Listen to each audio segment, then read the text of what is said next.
आज आपण बघूया प्रमाणाच्या मूलभूत प्रमेयाचे उपयोजन।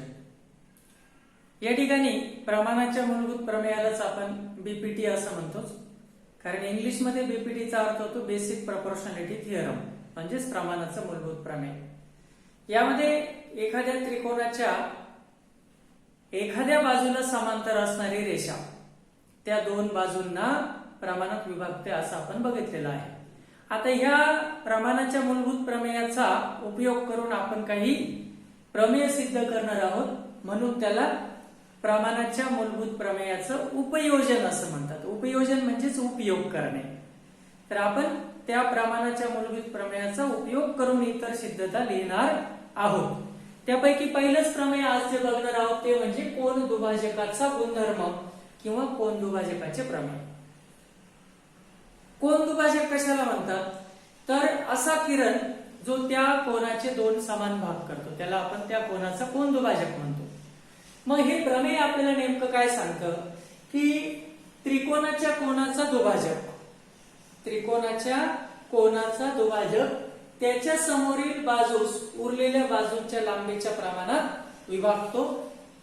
म्हणजेच काय की एखादा त्रिकोण जर असेल, समजा मी त्याला पी क्यू आर असं म्हटलं, तर कोन पी चा जर मी दुभाजक काढला पी आर, तर हा दुभाजक त्या समोरील बाजूला ज्या प्रमाणात विभागेल, म्हणजे जसं क्यू आर आणि सॉरी याला एस म्हणावं लागेल, क्यू एस छेदिले एस आर ह्याच प्रमाणात तो त्या उरलेल्या दोन बाजूंना बाजूंच्या प्रमाणात असतो, म्हणजेच पी क्यू छेद पी आर।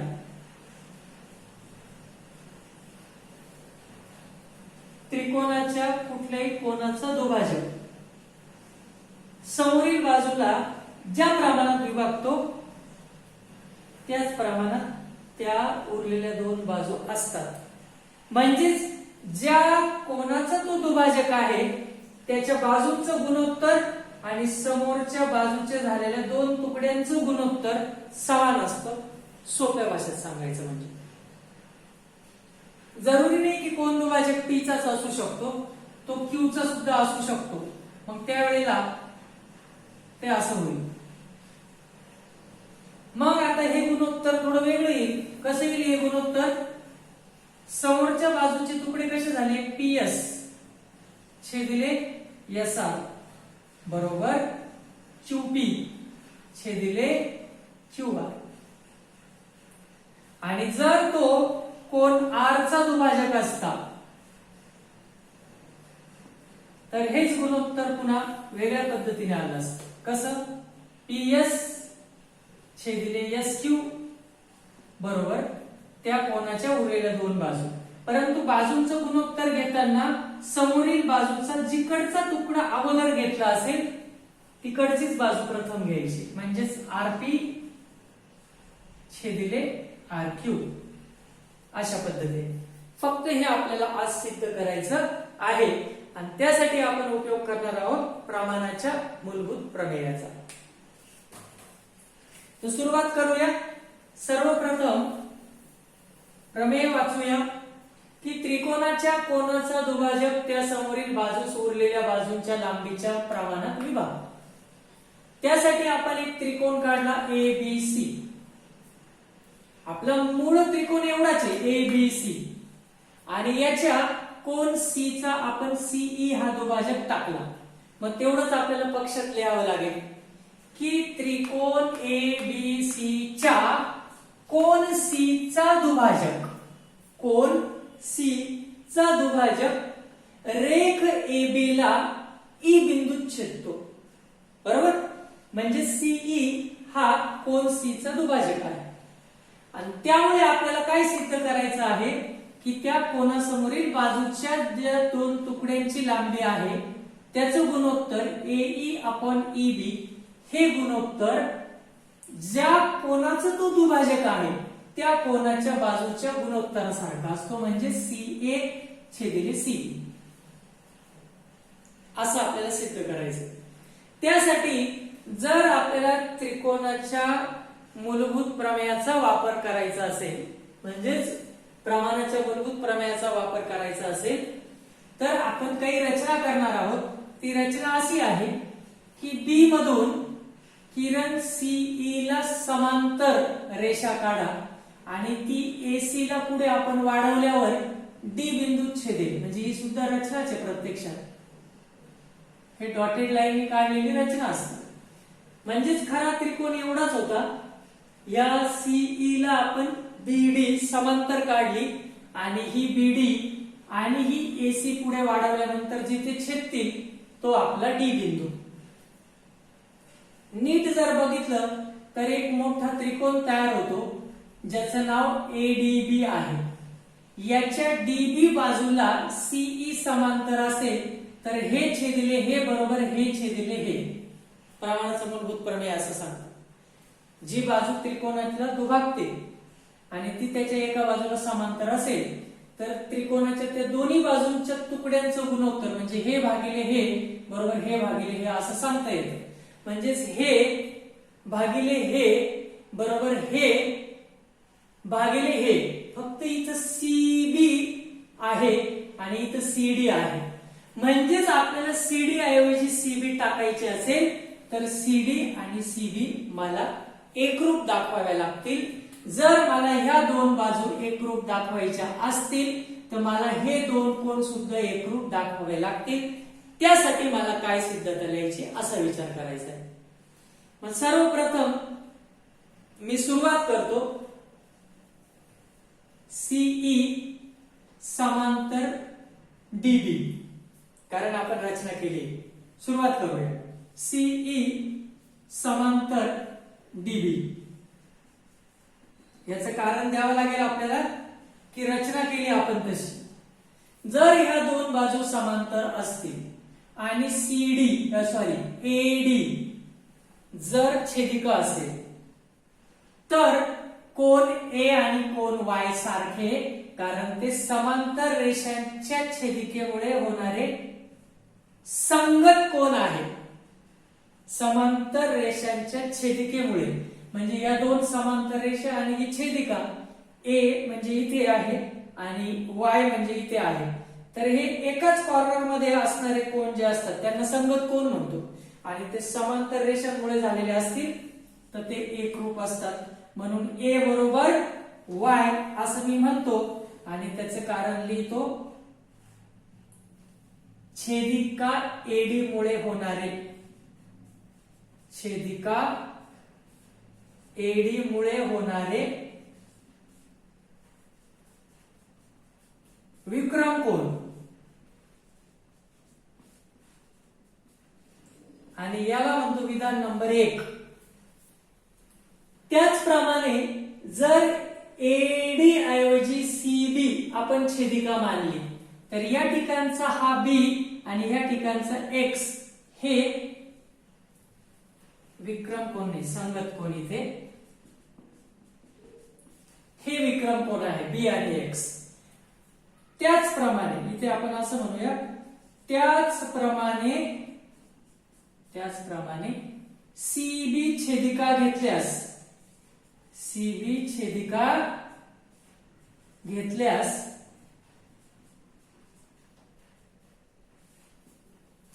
बी बरोबर एक्स कारण लिहिणार विक्रम कोन. याला आपण म्हणूया विधान क्रमांक 2. परंतु सीई हा जर कोन सी चा दुभाजक असेल तर कोन दुभाजक कोनाचे सारखे तुकडे करतो. म्हणजेच ए आणि बी ची किंमत कशी असली पाहिजे समान. परंतु ए बरोबर बी याचं कारण पक्षात तुम्ही म्हणाला असं कुठं म्हटलेलं नाहीये परंतु हे वाक्य सांगतं कोन सी चा दुभाजक ए बी ला ई बिंदूत छेदतो आणि जर सी चा दुभाजक आहे हा तर ए आणि बी हे एकरूप कोन असले पाहिजे. आणि या ठिकाणी कोन विधान 3 मध्ये ए च्या ऐवजी आपण वाय टाकू शकतो आणि बी च्या ऐवजी एक्स टाकू शकतो. म्हणून ए बरोबर बी ऐवजी मी म्हणतो वाय बरोबर एक्स. कशावरून विधान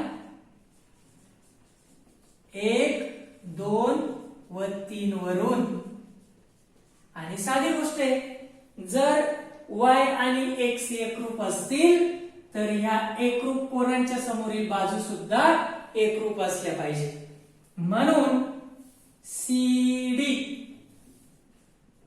इज इक्वल टू CB.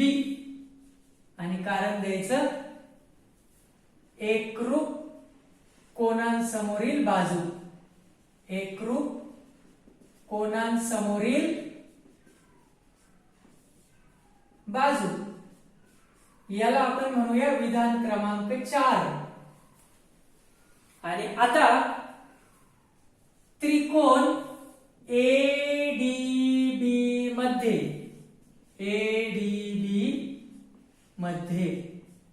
काय दिसतंय तुम्हाला की CE समांतर DB. कशावरून रचना केली आपण तशी. जर तसं असेल तर ह्या अशा त्रिकोणामध्ये ही बाजू ह्या बाजूला समांतर असेल तर हा तुकडा छेदिले हा तुकडा बरोबर हा तुकडा छेदिले हा तुकडा म्हणजेच AE छेदिले EB बरोबर AC किंवा CA छेदिले CD. कशावरून? प्रमाणाच्या मूलभूत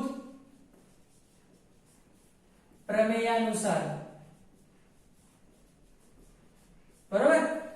म्हणून AE छेदिले EB बरोबर CA छेदिले CD ऐवजी आता तुम्ही CB टाकू शकता. कशावरून? फ्रॉम म्हणजेच विधान 4 वरून. विधान 4 वरून. आणि हेच तर तुम्हाला काय करायचं होतं सिद्ध.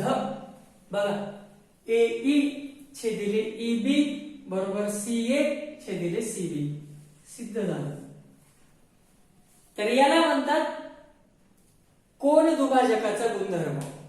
थोडक्यात आपण प्रमाणाच्या मूलभूत प्रमेयाचा वापर करून हे कोन दुभाजकाचं प्रमेय किंवा गुणधर्म सिद्ध केलाय. म्हणूनच त्याला आपण प्रमाणाच्या मूलभूत प्रमेयाचं उपयोजन असं म्हणतो. लक्षात घ्या, खूप सोपं आहे. एक त्रिकोण काढला आपण ABC, त्यामध्ये कोन C चा दुभाजक CE काढला. नंतर त्या आकृतीवरून पक्ष आणि साध्य लिहिलं. नंतर आपण रचना अशी केली, CE ला समांतर BD काढली. ही BD आणि AD पुढे वाढवल्यानंतर ज्या बिंदूत छेदतात त्याला D नाव दिलं आणि नंतर रचना लिहायला सुरुवात केली. रचनेमध्ये आपल्याला असं दिसतं की CE आणि DB समांतर आहे, कारण आपण तशी रचना केलेली आहे. त्यामुळे A आणि Y कोन एकरूप होतात, कारण ते AD या छेदिकेमुळे होणारे संगत कोन आहे. त्याचप्रमाणे जर आपण CB छेदिका पकडली तर B आणि X समान आहेत, कारण ते विक्रम कोन होतात. परंतु A आणि B तर एकरूप आहे, कारण आपल्याला ते दिलेलं आहे की तो कोन C च्या दुभाजकामुळे तयार होणारे कोन आहेत. आणि मग A आणि B च्या ज्या किमती आहे वरील 1 आणि 2 मध्ये, त्या जर आपण टाकल्या तर आपल्याला Y आणि X सुद्धा एकरूप मिळतात. एखाद्या त्रिकोणामध्ये 2 कोन एकरूप असतील तर त्यांच्या समोरच्या बाजू सुद्धा एकरूप असतात. म्हणून मी CD एकरूप CB लिहिलं, त्याला विधान 4 म्हटलं. आणि या सगळ्यात मोठ्या त्रिकोणामध्ये जर ह्या बाजूला ही बाजू समांतर असेल तर हा तुकडा छेदिले हा तुकडा बरोबर हा तुकडा छेदिले हा तुकडा. कशावरून? तर प्रमाणाच्या मूलभूत प्रमेयावरून. आणि यामध्ये CD ऐवजी फक्त CB टाकलं की आपल्याला जे सिद्ध करायचं होतं ते सिद्ध झालं. ओके. तर अशा पद्धतीने आपण प्रमाणाच्या मूलभूत प्रमेयाचा वापर करून ही सिद्धता लिहू शकतो. यानंतर पुढची जी सिद्धता आहे ती म्हणजेच 3 समांतर रेषा व त्यांच्या छेदिकेचा गुणधर्म. खूप सोपं आहे. इथे सुद्धा आपल्याला प्रमाणाच्या मूलभूत प्रमेयाचाच वापर करायचा आहे. तीन समांतर रेषा व त्यांच्या छेदिकेचा गुणधर्म. सर्वप्रथम आपण तो गुणधर्म समजून घेऊया की गुणधर्म काय आहे, नंतर आपण सिद्धतेकडे वळूया. तीन समांतर रेषा, उदाहरणार्थ रेषा L समांतर असेल रेषा M, समांतर असेल रेषा N, या तीनही रेषा परस्परांना समांतर असतील तर कोणत्याही एका छेदिकेमुळे तयार होणारा आंतरछेदाचे गुणोत्तर. आंतरछेद म्हणजे समांतर रेषांमध्ये छेदिकेमुळे होणारा जो काही रेषाखंड तयार होतो त्याला आपण आंतरछेद म्हणतो. समजा मी याला A B C आणि दुसरी एक छेदिका आहे तिला P Q R असं नाव दिलं, तर ह्या छेदिकेच्या आंतरछेदाचे गुणोत्तर म्हणजे AB छेदिले BC हे गुणोत्तर दुसऱ्या कोणत्याही छेदिकेच्या आंतरछेदाच्या गुणोत्तरासारखं असतं, म्हणजेच PQ छेदिले QR सारखं. हे तुम्हाला सिद्ध करायचंय.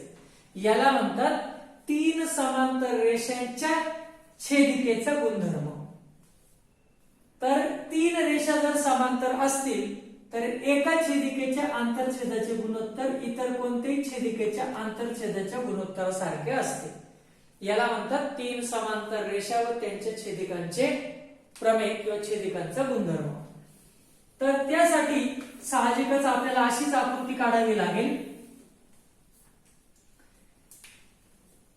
आपण काढूया तीन समांतर रेषा, रेषा L समांतर रेषा M आणि तिलाही समांतर रेषा आहे N.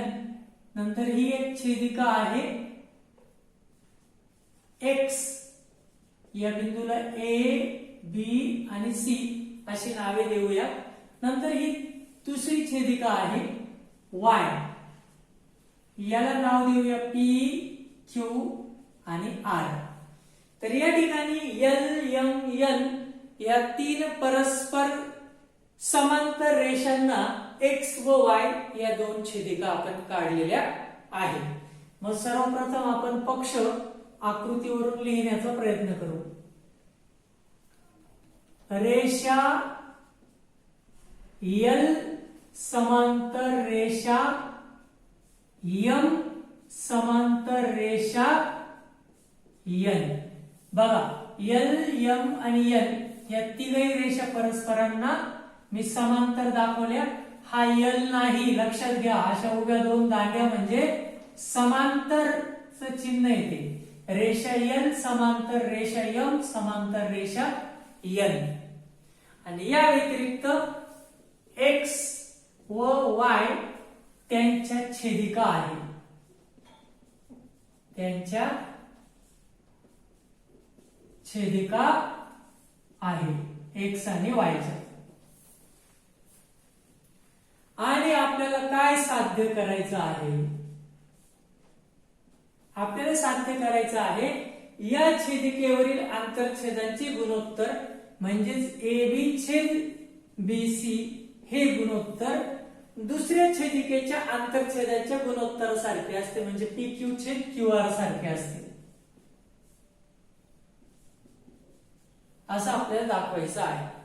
अतिशय साधी रचना करायची आपल्याला आणि ती म्हणजे PC जोडा. PC जोडा किंवा काढा असं म्हणूया. रेख PC काढा, रेख PC काढा जो रेषा M ला, रेषा M ला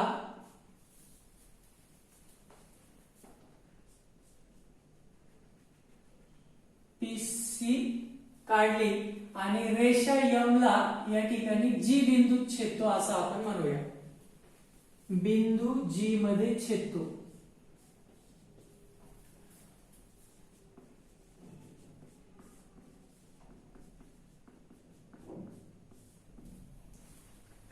पीसीला रेख पीसी काढा जो रेषा एम ला बिंदू जी मध्ये छेदतो. आणि आता सुरुवात करूया सिद्धता लिहायला.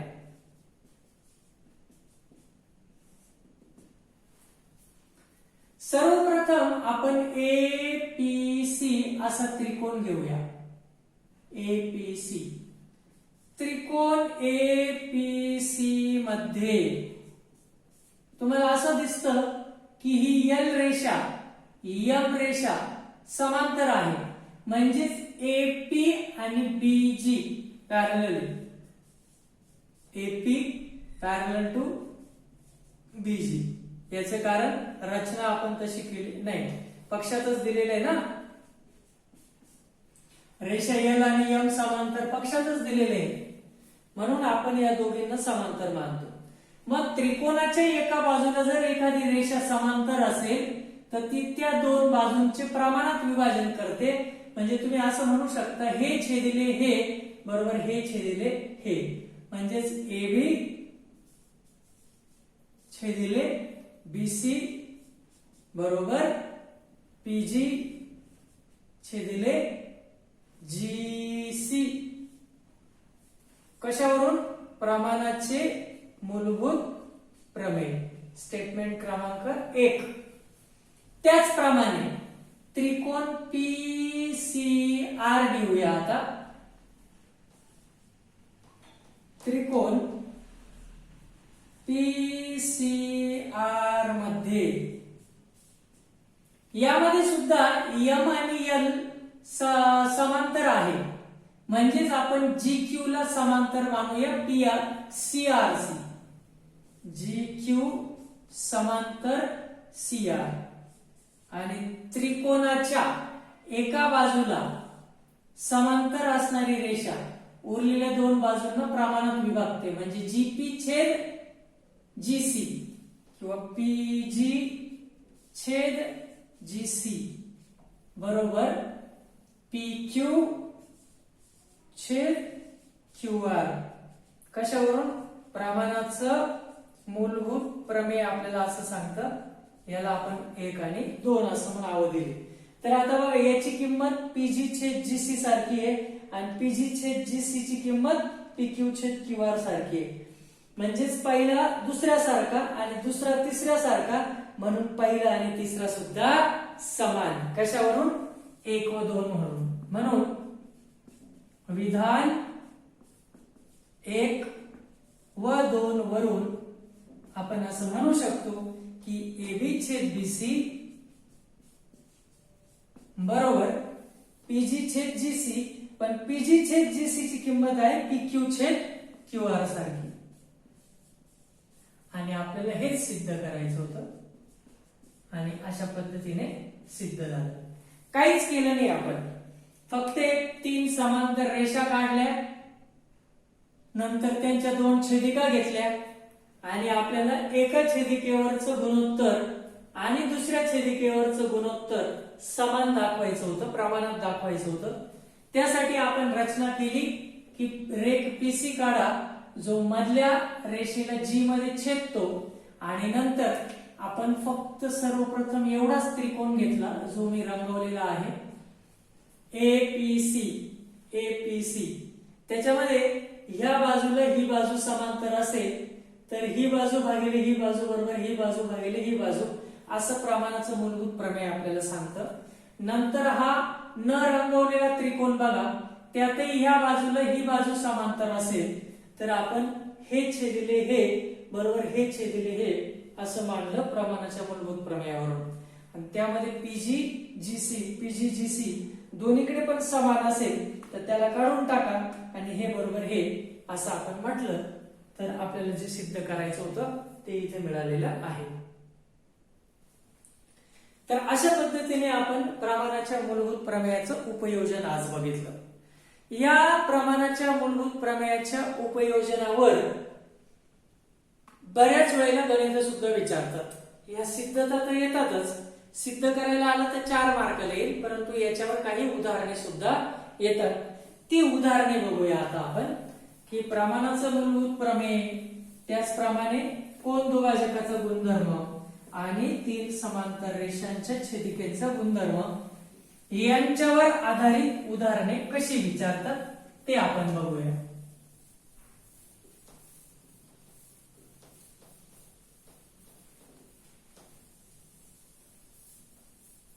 सिद्धता जशी महत्वाची आहे तसंच त्या सिद्धतेवर निगडित उदाहरणे सुद्धा महत्वाची असतात.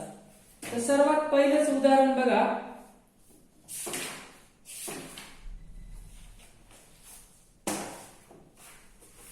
त्रिकोण PQR मध्ये रेख RS हा कोन R चा दुभाजक आहे.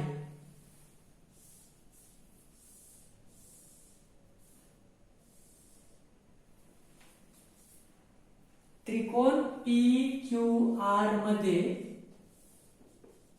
RS हा कोन R चा दुभाजक आहे. त्रिकोण PQR मध्ये किरण RS हा कोन R चा दुभाजक आहे.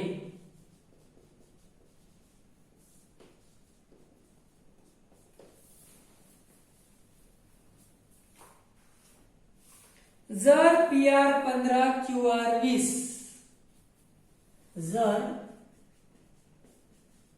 PR 15 RQ 20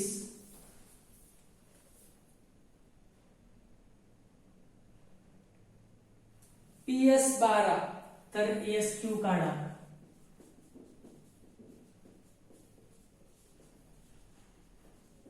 अशा प्रकारची शाब्दिक उदाहरणे येतात ज्यामध्ये आकृती दिलेलीच आहे आणि आकृतीच्या बाजूला त्याची माहिती दिलेली आहे. या ठिकाणी त्रिकोण PQR मध्ये किरण RS हा कोन R चा दुभाजक असेल तर ह्या दोन कोनांची माप सारखी आहे. शिवाय आपल्याला PR ची लांबी दिलेली आहे. PR ची लांबी 15 नंतर RQ ची लांबी 20 दिलेली आहे. PS 12 तर SQ काढा. म्हणजेच कोन दुभाजकाचं प्रमेय इकडे आपल्याला वापरायचं आहे. मग सर्वप्रथम आपण दिलेल्या गोष्टी लिहायच्या. PR बरोबर 15 RQ बरोबर 20 PS बरोबर 12 SQ आपल्याला काढायचा आहे. शिवाय किरण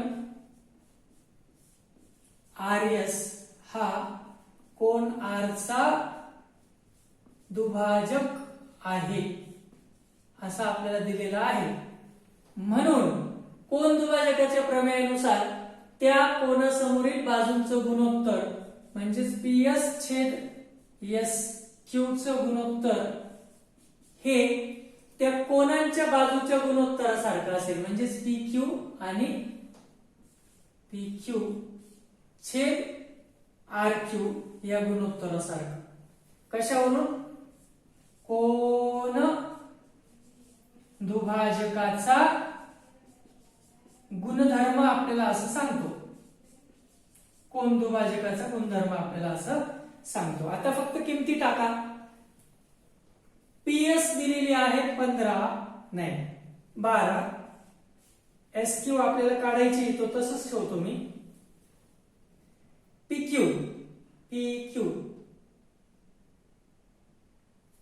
PR इकडे सॉरी PR आणि RQ. तर PR दिलेली आहे आपल्याला 15 आणि RQ दिलेली आहे 20. तिरकस गुणाकार करा. म्हणून 15 गुणिले SQ बरोबर 12 गुणिले 20. आता हा SQ काढायचा असेल तर 15 ला तिकडे पाठवा भागिले जाईल तो. म्हणजेच पुढची स्टेप कशी येईल? SQ बरोबर 12 गुणिले 20 छेदिले तिकडचा 15 तिकडे जाऊन भागिले झाला. आता या दोन्ही संख्यांना 3 ने भाग जातो. 3 चौक 12 3 5 15.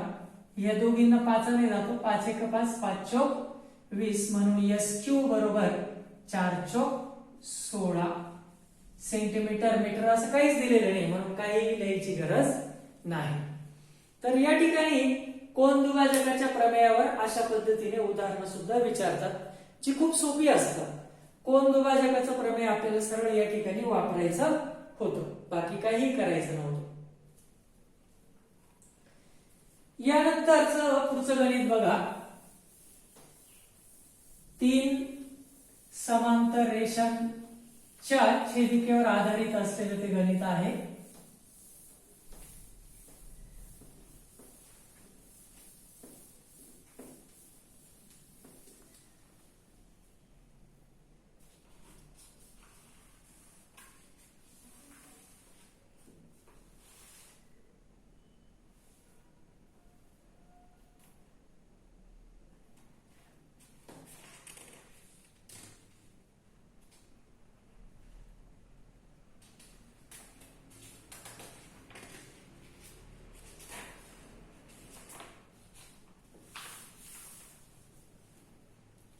या ठिकाणी आपल्याला असं दिसतंय, आकृतीत जर AB समांतर CD समांतर FE, आकृती काढूया पहिले. अशा प्रकारची आकृती आहे.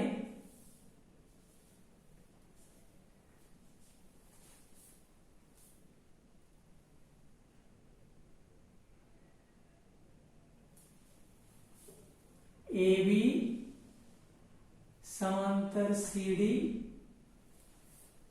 समांतर EF, ABCD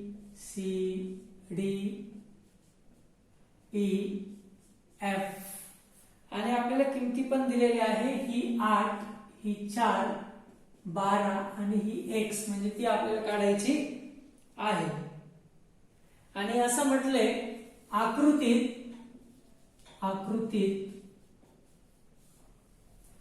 AB समांतर CD समांतर EF, म्हणजे 3 रेषा परस्परांना समांतर आहे. कोणत्या? ABCD आणि EF. आणि मग या अर्थाने ह्या आडव्या रेषा म्हणजे त्यांच्या छेदिका असतील, तर आपण 3 समांतर रेषांच्या छेदिकेचं प्रमेय इकडे वापरू शकतो. आणि इकडे म्हटलेले, तर X ची किंमत काढा.